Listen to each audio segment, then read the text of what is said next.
பிதா சுதன் பரிசுத்தாவியின் பெயராலே ஆமேன்.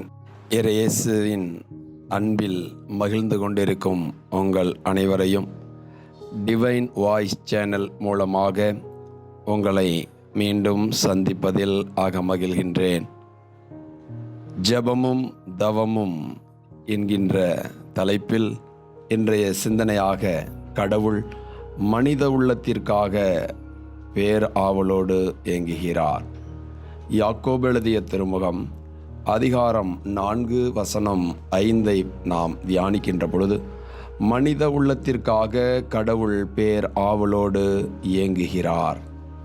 அதற்கு அவர் அளிக்கும் அருளோ மேலானது. ஆமேன். இதோ கடவுள் நம் ஒவ்வொருவரின் உள்ளத்திற்காய் ஏங்குகிறார்.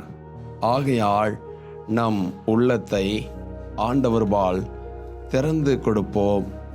2 கொரிந்தியர் அதிகாரம் 6:13 பவுலடியார் இவ்விதமாக சொல்லுவார்: சிறு பிள்ளைகளுக்கு சொல்வது போல் சொல்கின்றேன், உங்கள் இதய கதவை நீங்கள் திறந்து வையுங்கள். எங்களைப் போலவே நீங்களும் உங்கள் இதய கதவுகளை ஆண்டவர் முன்னிலையிலே திறந்து வையுங்கள். நம்முடைய இதயம் கடவுளுக்கு உகந்த இதயமாய், சிந்தனையாய், செயல்களாய் இருக்கும்படிக்காய் நாம் ஒப்பு கொடுப்போம். ஏனென்றால் இந்த சிந்தனையிலே நாம் கடவுளுடைய சிந்தனைக்குரிய காரியங்கள் நம் வாழ்வில் இல்லையென்றால், நம் உள்ளத்திற்குள்ளாய் மார்க்கு நற்செய்தி அதிகாரம் 7:21-22 சொல்கிறது: மனித உள்ளத்திலிருந்து பரத்தமை, களவு, கொலை, விபச்சாரம், பேராசை, தீச்செயல், வஞ்சகம், காமவெறி, பொறாமை, பழிப்புரை, செருக்கு, மதிகேடு ஆகியவற்றை செய்ய தூண்டும் தீய எண்ணங்கள் வெளிவருகின்றன.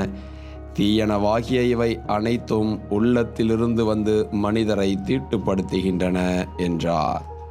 இதோ நம் உள்ளம் தீட்டுப்பட்ட உள்ளமாய் இல்லாதபடி இந்த தவக்காலத்தின் வழியாக நம்முடைய உள்ளத்திற்காய் ஏங்குகின்ற கடவுளிடத்தில் நாம் இதய கதவை திறந்து அவரை நோக்கி நாம் பார்க்கின்ற பொழுது, அந்த இதயத்திற்குள் கடவுள் குடிகொண்டு இந்த இதயத்திலிருந்து எழக்கூடிய எண்ணங்களும் செயல்களும் அவருக்கு பிரியமானதாய் கடவுள் ஆசீர்வதிக்கின்றார். அன்பு தெய்வமே, என் உள்ளத்திற்காய் ஏங்குகின்றவரே, இதோ என் உள்ளம் இந்த தவக்காலத்தின் வழியாக ஒரு திறப்பின் ஆசியை நான் சுதந்திரித்துக் கொள்ள என்னை ஒப்பு கொடுக்கிறேன். ஆசீர்வதியும் பொறுப்படுத்திக் கொள்ளும். ஜெபம் கேளும் நல்ல பிதாவே. ஆமேன்.